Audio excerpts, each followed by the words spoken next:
women warriors for Christ. We are at a time when we starting off today, we're going to be talking about what's known as the conquest, where Joshua and the children of Israel go to Jericho and attack Jericho. I don't want to say attack, that's not really the right word. Anyway, surround. And we'll talk first about Rahab, the harlot.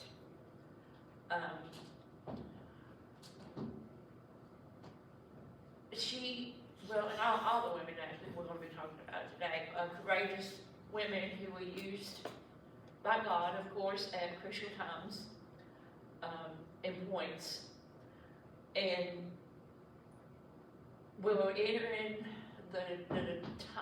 getting ready to enter the time of Judges. And just as a quick review of Judges, Israel's in a cycle. They have times where they're worshiping, when they're following God, and then they have times that they don't. And it's back and forth. And when they have a judge, they say, they do good, and then when they go without a judge, this next judge goes, then there they go. So remember that while we're talking today about these women during times of judges. And it's going to be a little bit different than the other women that we've studied. Okay. So, with that said, somebody would like to, we'll open up to Joshua chapter 2. And we're going to start in verse 8 through 11, but first, we'll talk a little bit about Rahab. I think most of you know the story. She takes in the 2 spies that Joshua sent in to spy in Jericho, and she hides them and saves them from being found by the people of Jericho, by the king and his soldiers. They sent, the king sent word out to go find them, and that they were at Rahab's, and so we know, I think we all know the story. So that's where we're at. And if somebody will pick up in verse 8, read verse 8 through 11 in Joshua chapter 2. And before they were laid down, she came up to them upon the roof. And she said unto the men, I know that the Lord hath given you the land, and that your terror is fallen upon us, and that all the inhabitants of the land faint because of you. For we have heard how the Lord dried up the waters of the Red Sea for you, when you came out of Egypt, and what you did unto the 2 kings of the Amorites that were on the other side of Jordan, Sihon and Og, whom you utterly destroyed. And as soon as we had heard these things, our hearts did melt, neither did there remain any more courage in any man because of you, for the Lord your God, He is God in heaven above and in earth beneath. Okay. So first, back up. Rahab showed a lot of bravery by hiding these 2 men. First of all, she didn't have to do that, and kind of like the women we talked about the last time we were here, how they went against the king's orders, the Pharaoh's orders. So she's kind of doing the same thing. So we got a lot of bravery going on here just by that single act. But she recognizes the Lord as the Lord. Now this is a pagan prostitute, okay? She's still a prostitute. I mean, she's a harlot. So we know that that's what she is. But if you notice, when she called the Lord, and she said, I know that the Lord, this is with all caps. The capital L and the lower caps, if you will, O-R-D. This signifies, this writing, this definition of the Lord represents the covenant-making, covenant-keeping personal God of all. Yahweh. Okay, so, first of all, she's a pagan prostitute. But she still knows Lord. She recognizes him for who he is. Kind of makes me think of all the sermons, even Satan knows God, But anyway, that's not the same thing, but she knows who he is. And she knows what he's capable of doing. And that he can conquer whomever he chooses to conquer. She knows that. And she also knows that God can do miracles. She talked about the dry land, the crossing of the Red Sea. So there's three things that she knows about God. These are the three things that we know she knows. He can do miracles. He can conquer whoever he chooses to conquer. And he is the supreme God of all. She knows only these three things, and yet she still shows bravery in hiding these men. And not only that, but she shows intelligence also. If you read verses 9 through 11, I'm sorry, that's what we just read, wasn't it? 8 through 11. Sorry, got to caught up myself a little bit. What was it I was looking for? I just lost my train of thought.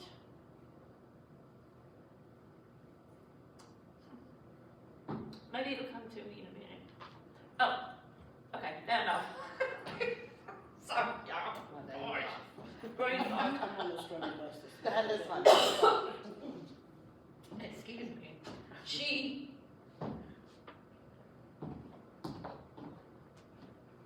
sorry. I seem to be having all kinds of issues this morning.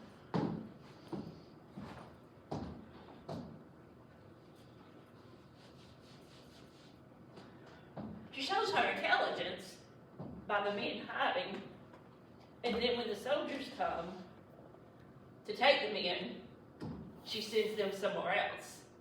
You know that part of the story, right? And she goes up and tells the two spies, go out in the wilderness and be still for 2 or 3 days, she said. And then when these soldiers come back in, then you can flip back to your people. So she's intelligent. She's a smart woman. So not only is she brave, but she's smart. And she knows God. And she's still a harlot, prostitute, whatever you want to call it. So, verses 23 and 24 of Joshua 2. The two men go back, the two spies, to report to Joshua what they have found out. So the two men returned and descended from the mountain and passed over and came to Joshua the son of Nun and told him all things that befell them. And they said unto Joshua, Truly the Lord hath delivered into our hands all the land, for even all the inhabitants of the country do faint because of us. So they tell Joshua exactly what Rahab told them. They're actually speaking Rahab's words, what they've learned. And something that hit me this morning, and I've never thought of this before in studying, Rahab actually spoke the words that gave peace to Joshua to move forward. Never thought about that before. Because they used the wording that she used, the two spies. Stop and think about that for a minute. Just, he had peace and he knew that they would be successful in defeating Jericho. I thought that was pretty amazing. Thinking the woman spoke the words that the man needed to hear. What do y'all think? Is that not pretty cool? But in these things that she did, Rahab did at least one of the God-given mandates that we've talked about. She subdued Joshua by, speaking these words, and he received peace and was able to move forward. A lot of times we have to wait, and y'all know what I'm talking about when you get that peace.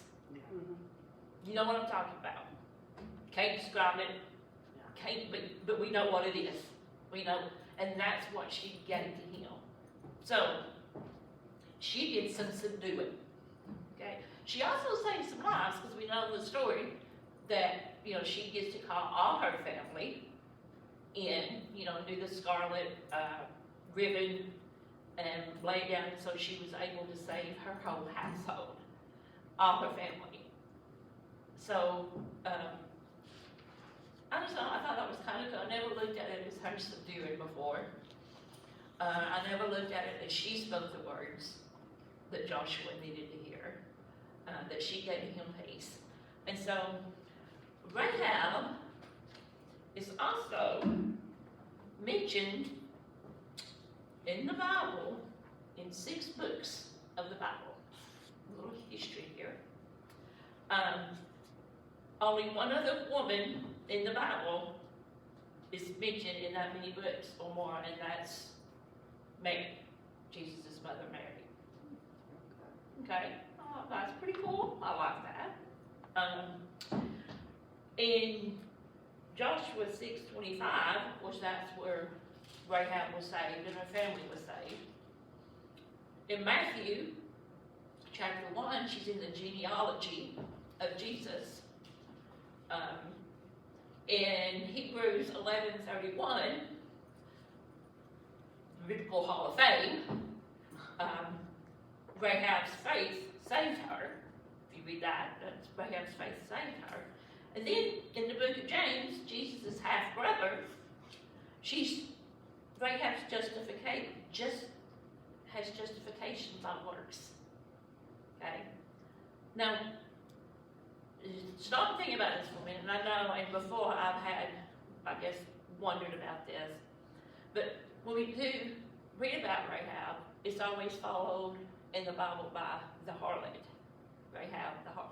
Y'all know what I'm talking about? Okay? Why do they have to keep reminding us that she was a harlot? Why? Well, there actually is a reason. Can anybody guess why there's a reason she's always mentioned as the harlot? No guesses? To show there is forgiveness and purpose from God. His grace. It should be a reminder to us of His grace for her and for us, and His love, and how, and I know we've heard this preached so many times, God can use anybody. Look, God can use anybody. It don't matter what your past is. It don't matter what's happened. When you're following God, God still has a purpose for you in your life. None of us are perfect. We know that. We all make mistakes. So, I want to challenge you, when you see Rahab the harlot, instead of thinking that, well, why do they have to do that? It's almost like they're rubbing it in your face. Have y'all ever felt that way before? Yeah. It's just being rubbed because I just call her a kind of stretch around. But now, giving you a new look at it, let's look at it as grace. There's grace for everybody, no matter the past. There's grace. And there's still God-given purpose. She was still a prostitute when she was keeping them on the road. She was still a prostitute those 3 days that they were out hidden. And, she was still who she was. And God used her, and she is in, as we know, the lineage of Jesus. If I remember correctly, Boaz is her son, but don't quote me on that. It seems like I read that, heard that somewhere. But don't quote me. And we do not have to let our past define us, who we are, and what God can do with us. Okay? Any questions? Any thoughts on my have? I think it's pretty cool. She's brave and she was intelligent. I always thought that was smart, you know, growing up, listening how she diverted the soldiers, and then she told the men to hide, you know, for those 3 days. And I always thought it was pretty cool that she, you know, thought of that and did that. So, any questions, comments? No? Okay, we're gonna move on to Miss Deborah. I like Deborah. I really, really, really do like Deborah. Of course, this is the time of the judges. Deborah, there's a lot of chaos during this time. And we know it was a cycle that the Israelites were under. I don't know, I read the Bible, it's been some time ago, the Bible in a year. And there's a few things I remember, not many, but a few things. And one of them is how Israel just kept going back and forth, back and forth, back and forth. So if you've ever read the Bible, and you know, I mean, it was just a constant back and forth, back and forth.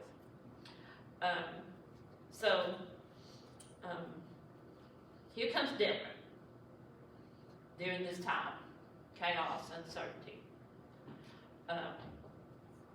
Deborah had leadership. She had leadership skills. She was also brave. And I just love her. So, we're in a time when Israel is suffering, okay? And we're in Judges, I'm sorry, and I'm on page 92 in the book, if you're following along in the book. Then we're in Judges chapter 4, is where we're going to be. And if you can imagine, this is a good way of putting it, Israel was shut down. In 5 verses 6 and 7, it said, in the days of Yael, the highways were unoccupied and the travelers walked through byways. The inhabitants of the villages ceased. They ceased in Israel until that I, Deborah, arose. So, much like when COVID hit in the early years, and we were, you know, that's pretty much how they were. They were desolate. They were scared to get out, you know.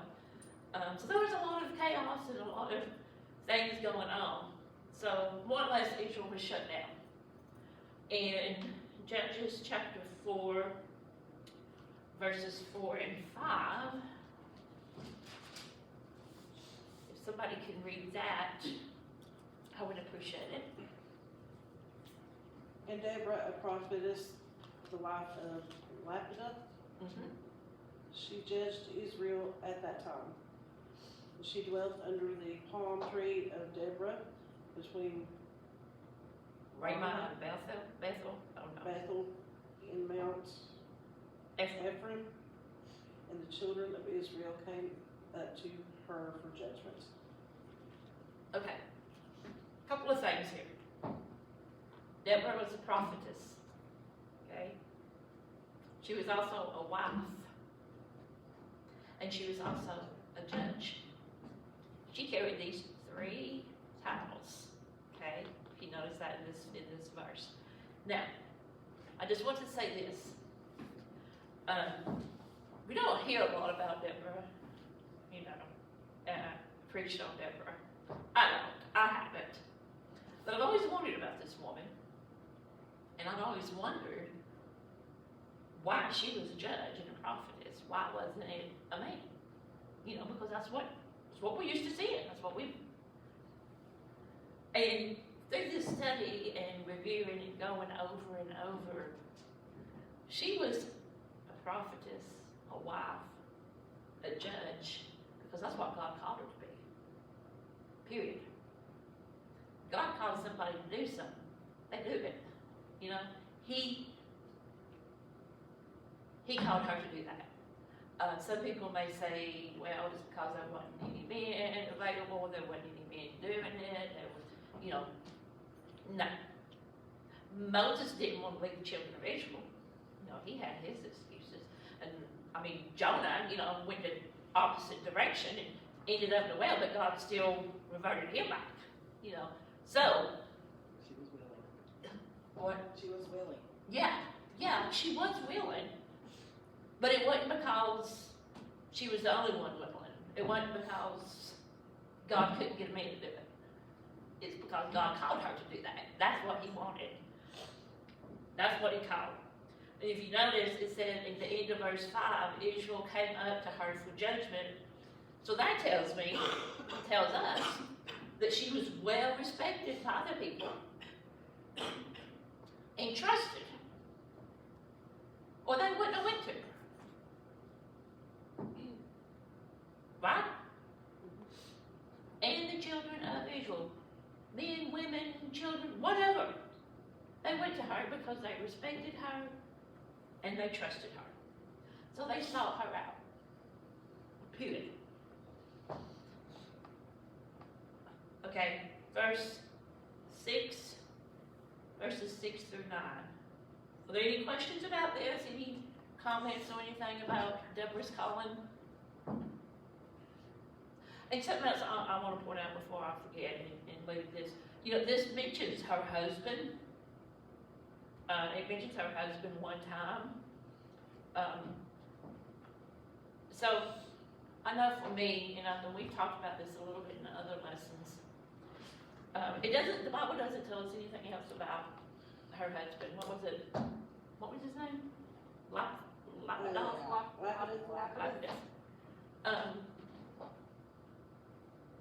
He's only mentioned as her husband. And he was, maybe he was given his God-given purpose or mandate by supporting her. Yeah, me too. She's a prophetess, a judge. And he's supporting her. He's probably just quiet in the background, just Yeah. doing what he's supposed to do. Right. Now, we talked about this in one, I think it was the first lesson. And this is coming up now, but there were times in my household, I'll never forget, one of our pastors told me, Janet, you're the leader in your family. I think that's how he put it. Anyway, something like that. And I thought, how can I be the leader? I'm a woman. I thought the man was supposed to be the leader. So I struggled with that. So I thought, well, I don't want to be the leader. I want Tom to be the leader. So I'm going to step back and I'm going to let him. Yeah, right. Where'd that get you? Yeah, that didn't get me anywhere. God love him. But it took me a while. It took me a long time. Even after coming here, and it took me a long time to be more comfortable with that. Because he is quiet, and laid back, and he's just, y'all know what he is. So I kind of like this because I imagine Deborah's husband was the same way. And he supported her and backed her. And maybe that's all he was supposed to do. Maybe that was his God-given mandate. So I kind of like that. Y'all got any thoughts on that? Or it makes me feel better. Yeah, I feel like that too, because Dave is Dave, but I want to fix and help all of our kids. Mm-hmm. And he does too, but I go the extra mile. I want them to all be peaceful. I want them to all be safe. I want them to all be doing right. I want to fix their problem. Where he don't, I don't want to say he don't help them, Yeah. but there's a difference with me being the mother and him being the father. Mm-hmm. I always want to fix everything. He tell me, you can't fix it. You can't fix it. And that's hard for me sometimes because I struggle with that. Yeah. Especially a lot with Chandler. Been through a lot with Chandler over the years and still going through a lot. And I know God can, and I know God will when it's His time, but a lot of times that's hard for me to accept because I want to fix everything and make everything right and make Him do right and make Him see the way. But I had to step back and realize, I mean, just last night, I had to step in the middle of Him, and I didn't get home until almost midnight. That's why I'm late. I tried to fix, and it's not always something that I can fix. Right. Then I feel like I have let Chandler down, and that's hard for me as a mother. You know, I support all the kids, but Chandler is really my toughest, and God knows what He's doing. That's all I have to keep telling myself. He knows what He's doing. Yeah. But it hurts me so much because I know Chandler can be such a good person, and I know he can do right. And I just keep praying for God to get hold of him, and it's not easy for me to sit back and watch because I'm not patient, first of all. But it's a lot when you're a mother and you watch your child and you want to fix it. Yeah. And for you to stand still and not be able to. Yeah, that is hard. It's a lot. But we're doing them worse, good, bad, can't think of that word I'm trying to think of now, but we're doing more harm than good if we do fix it and don't let them. And I tried to be encouraging. You know, they have the new baby, and he adores her. I just think it's a lot because he doesn't get to see his first daughter. We haven't seen her in well over a year. And he saw her yesterday at Home Depot with the grandparents.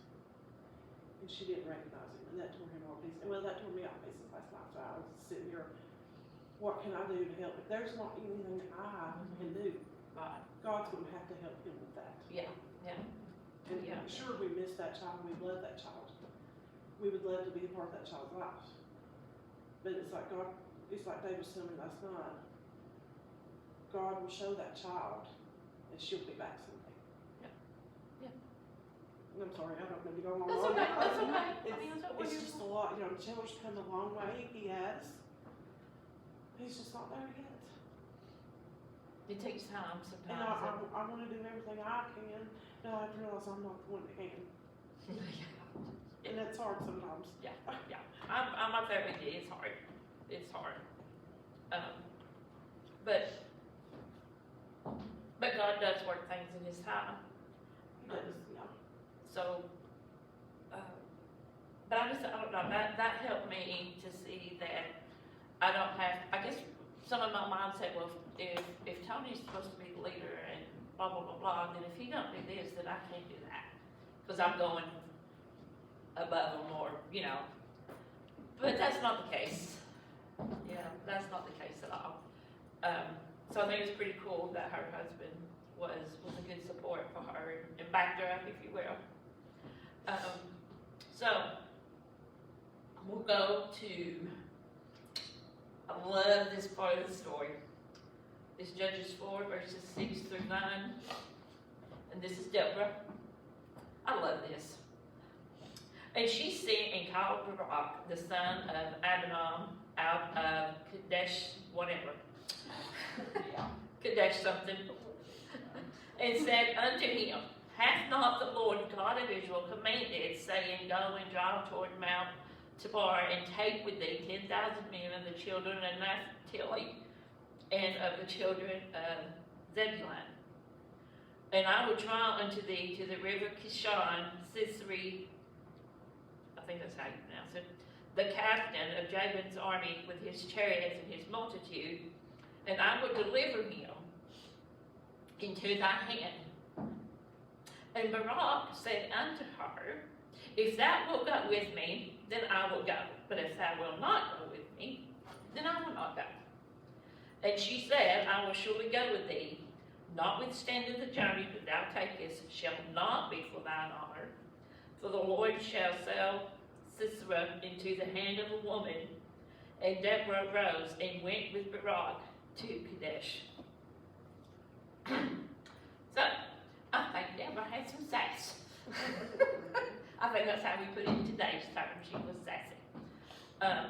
Because if you notice, she sent and called for Barak. You know, and she said, hath not the Lord God of Israel commanded? So, the way I read it and I understand it, God had talked to him. I mean, I could be wrong, but this is the way I look at it. God had talked to him, and he wasn't listening. So she called him out on it and corrected him. I think that's pretty daggone amazing. I like it. And I also like the fact that he said, I'll go, but I'll leave you go. And Yeah. then she said, okay, I'll go, but it's gonna be my glory now. Well, it's not going to be your glory. Yeah. That's the way I look at it. Mhm. So, you know, I don't know. I just think that's pretty cool. Call them out on this stuff. Okay, so, Barak, just on a side note here, if I can find what it is. This might not be the time yet. So, Deborah goes with him. She goes, she's subduing her God-given mandate. She's subduing, and she's ruling. You know, we talked about ruling as the God-given mandate. So, God's put her in this position, and she's doing what God has called her to do. Then, she references that the general, which is Syria. I don't know if I'm pronouncing that right. I pronounced it Sisera. Sisera, yes, thank you. I knew it wasn't coming. I thought it didn't sound right. Thank you, Jamie. Sisera. So, we'll continue on with the story just a little bit more.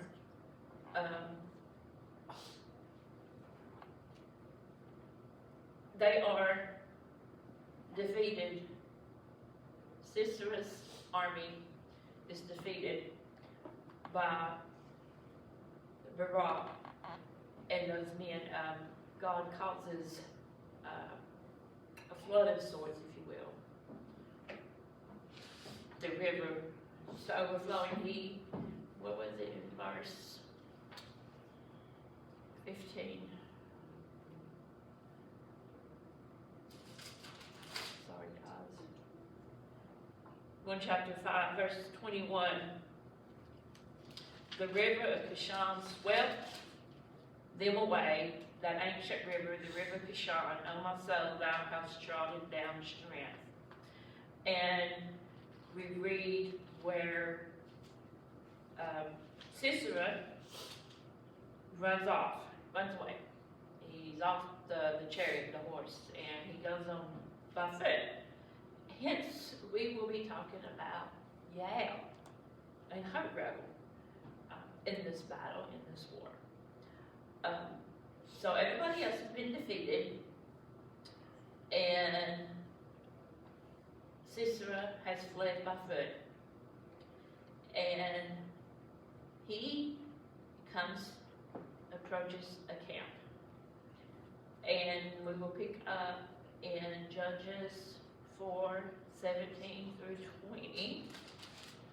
This one kind of confused me because I go back and forth. Does anybody want to read that? Judges 4:17 through 20. Howbeit Sisera fled away on his feet to the tent of Jael, the wife of Heber, Mm-hmm. the Kenite. Yeah. For there was peace between Jabin the king of Hazor and the house of Heber the Kenite. And Jael went out to meet Sisera and said unto him, Turn in, my lord, turn in to me, fear not. And when he had turned in unto her into the tent, she covered him with the mantle. And he said unto her, Give me, I pray thee, a little water to drink, for I am thirsty. And she opened a bottle of milk and gave him drink and covered him. Again he said unto her, Stand in the door of the tent, and it shall be, when any man doth come and inquire of thee, and say, Is there any man here? That thou shalt say no. Okay? So here he is. And Yael has agreed to hide him, supposedly. Verse 21, Then Yael, Heber's wife, took a nail of the tent, and took a hammer in her hand, and went softly unto him, and smote the nail into his temples, and fastened it into the ground, for he was fast asleep and weary. So he died. Who wants to be Yael? Anybody? Another warrior. I mean, sometimes we want to be Yael, don't we? So here we find another warrior. So these women were so different than the others in their worship and service of God. You know, he taught them to do these things. And then a little side note here, in Hebrews chapter 11, again, Biblical Hall of Fame, Barak is spoken. He is mentioned. Why do you think he's mentioned in the Hall of Fame? Well, Biblical Hall of Fame. Have you ever? Yes. Well, as we read, he was not the one that slain that defeated the enemy. He did what Deborah told him to do, but God caused the river to flood, and then Yael over here is the one that killed the general, but yet Barak is mentioned in the Hall of Fame. I think it's because he did his part. Okay, fair enough, he did his part. What was his part? To lead the army. What? To lead the army. What about simply that he obeyed Deborah? That he listened to her and did as she instructed him to do. If Jamie puts it in here, biblical manhood is often portrayed through strength, leadership, and action. But Scripture reveals it can also mean offering support so others can fulfill God's calling.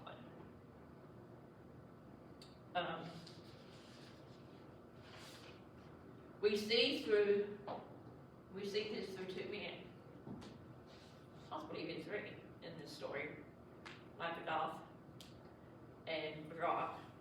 And then also, it was mentioned Yael's husband. But there didn't say anything that he did, but you know. So these two men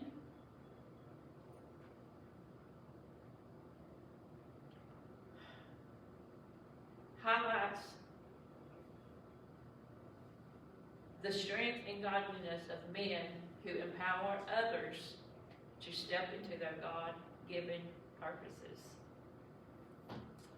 Biblical manhood, then, isn't confined to a single model, but reflects a willingness to serve, support, and lead as God directs. What do you think about that?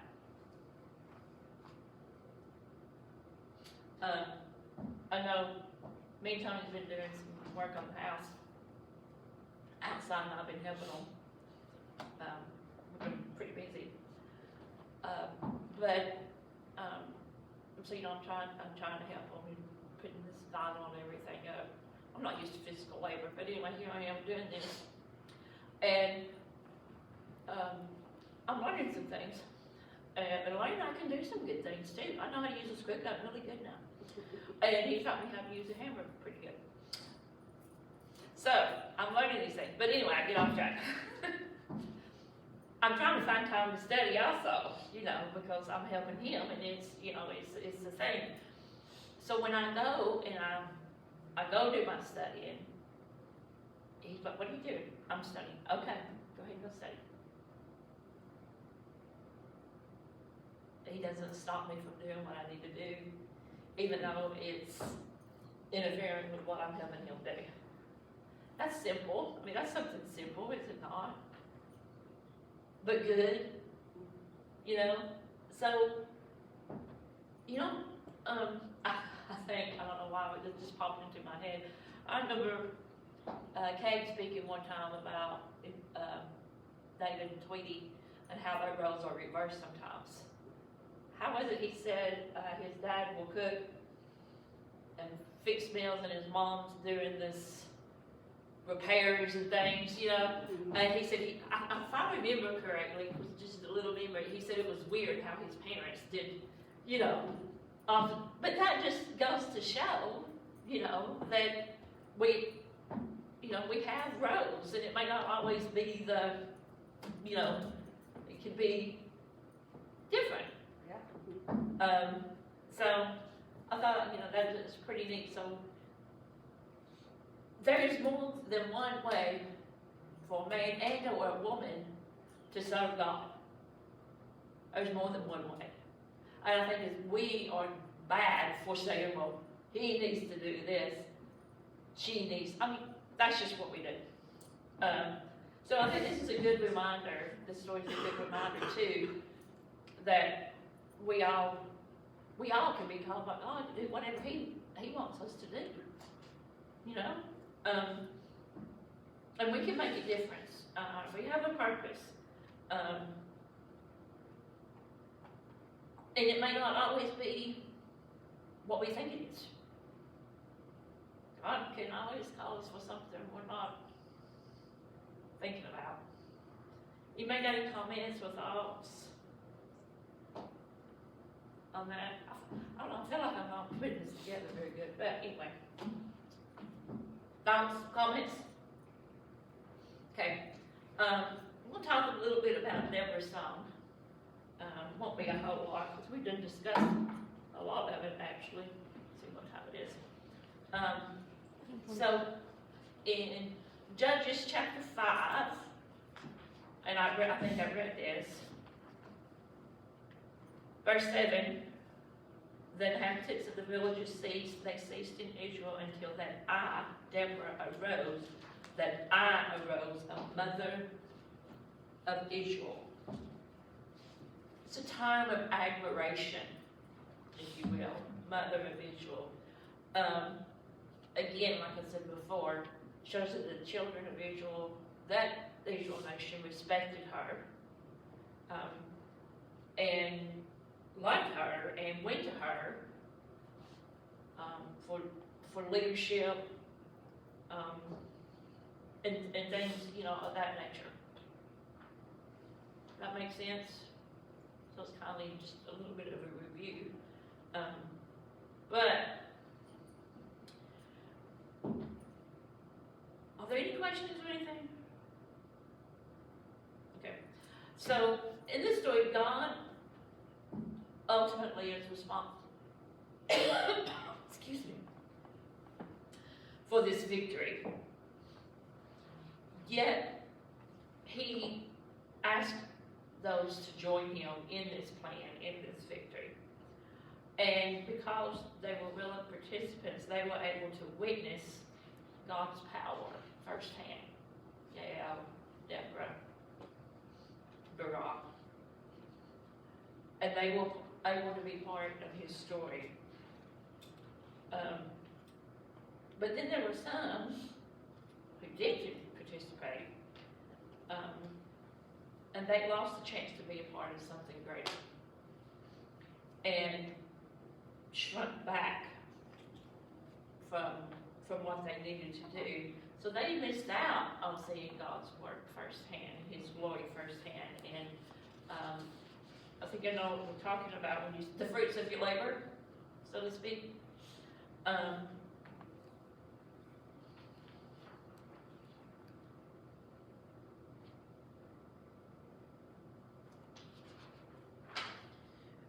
And something to point out, that God is not biased when it comes to calling on people, men or women, to fulfill His purposes. I think we've been learning that through all these lessons and studies, how he's been calling women out, for his purposes. I don't know, I like Deborah. I just think she had some sass. You know, I like sass. Well, I like sass. Well, she didn't like sass from us. So. No, I didn't like sass from the kid. I almost said that. I love her new kids. Well, now that you're grown. She still don't like it. But I don't know. I like this, and I mean, when you think of these women, you think of Rahab. You know, she was a harlot. She was living in sin, but she knew God. She knew His miracles, and God was able to use her. So now when we read about Rahab the harlot, let it remind us that God can use anybody, and He forgives us, and that we can move forward regardless of our past when we move forward with God. Okay? Even use us regardless of our situation at the time. Yes. And she was clearly still a prostitute and he was still using her. Yes. So he can use you no matter what shape you're in. Yeah, and we I talked. love that. Patty mentioned a couple of one of the lessons that God, and I've always heard this: God can use anybody. Yeah. You don't have to be, you know, this perfect Christian or whatever. He can use anybody. What is that? Is it omniscient? Is that the word? All-knowing, omniscient. Is that right, Scott? Huh? Omnipotent. Omnipotent. Yes. Isn't that what that means? All controlling. Okay. So, you know, he's able, yeah, he is able.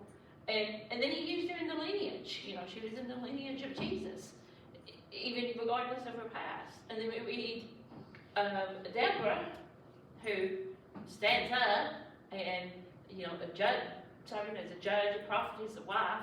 She's doing all those things. You know, a lot of times we're called to do multiple things. Well, I don't want to say all this time. I mean, we're called to raise children. We're called to clean the house. We're called to work 40 hours. We're called to, you know, all these different things. Which we don't all do all of it, yet don't know what I'm saying. So there's multiple purposes that God can use for us, or use us for. And we learned that through Deborah.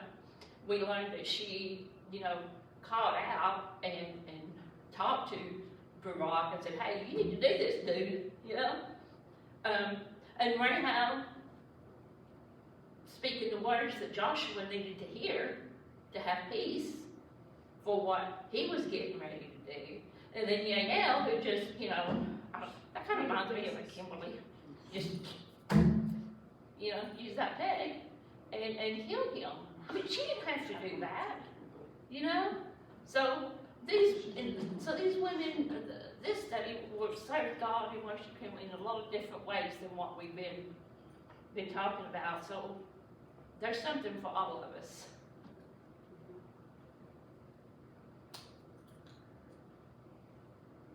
Comments, thoughts? And sometimes God will use you and you don't even know that you're being used for. You know what I mean? Like Yeah. sometimes you don't know in that moment that God's using you. That's true. That's something that I've learned. That's true. Anything else? Anybody got anything else? I feel like this one's been a little bit scattered, but I enjoyed it. I mean, I'm enjoying every one of these, to be honest. So I guess in this one, the two things that stuck out the most was Rahab actually spoke the words that Joshua needed to hear to have peace. That blows my mind when you know, I thought of that and seen that. And then Deborah calling out Barak, saying, come here, fella. So, now, I know there's not many of us here, but when do we want to meet again? Y'all come on in, we'll wrap it up. When do y'all want to meet again?